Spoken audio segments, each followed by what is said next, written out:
Add a touch of spring to the inside of your home with an easy spring-themed DIY banner. Amy Latta is joining us for Getting Crafty this morning with two banner ideas. Amy, good to see you. Always good to see you too, Brett. All right, the first banner you have for us is a burlap alphabet one. Explain how this one works. Sure, this one is the easiest of the two.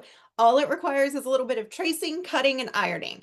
So you're going to get yourself a banner that has these separate little burlap pennants. You can get the ones that are triangle shaped, or mine are like scalloped rectangles. You can find these at Walmart. You can find them online at your craft store. And all you're going to do is take some scrap fabric that you have and iron fusible adhesive onto the back of it. Then all you need is either alphabet letter templates or, even easier, alphabet stickers. I got these at my local Walmart and I just chose the letters that I wanted. And what you're going to do is you're going to trace those letters onto the fabric that has the fusible adhesive on it. And you're going to use a heat erase pen for that if you have one, because then when you're done and you're doing the ironing, those pen marks go away. You're just going to cut out your letters and then peel off the backing. And we place a letter in the center of each one of the banners. Just iron it to hold it in place, and then it's ready to display. So there's no sewing. All it is just tracing those letters, ironing them onto the banner, and you can spell out anything that you want to say for spring. That's awesome. I mean, it's DIY, but it looks like you could. I mean, it looks like it's store-bought. I mean, it just looks so professional, and it's so great for this time of year too to hang those. The next one is a canvas quote banner. How does this one work?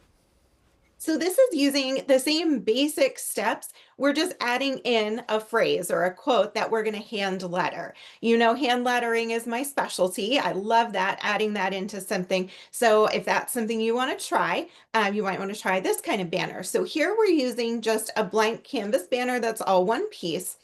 And what I did here, instead of cutting out alphabet letters, was I cut out some flowers. So once again, you're starting with your scrap fabrics and your favorite cheery colors and prints, and we're going to add that fusible adhesive to the back, just iron it on. And then I have these little flower templates.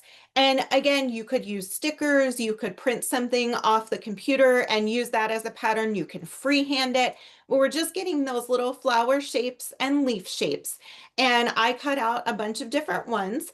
You're going to peel off the backing, place them where you want them, and iron them in place just like we did on the first banner.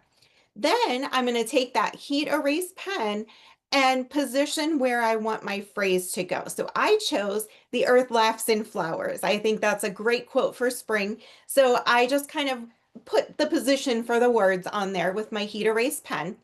Then I used a permanent fabric marker and went back and traced over it and did my hand lettering.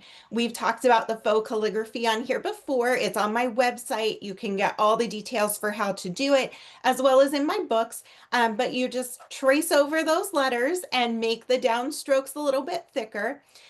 Give it a final hit with the iron to get rid of all your pen marks. And then you have this really fun banner that says anything that you want it to say. Yeah, it looks so neat too, and that's the best part. You can be creative and put your own flair on there. Amy, thanks so much.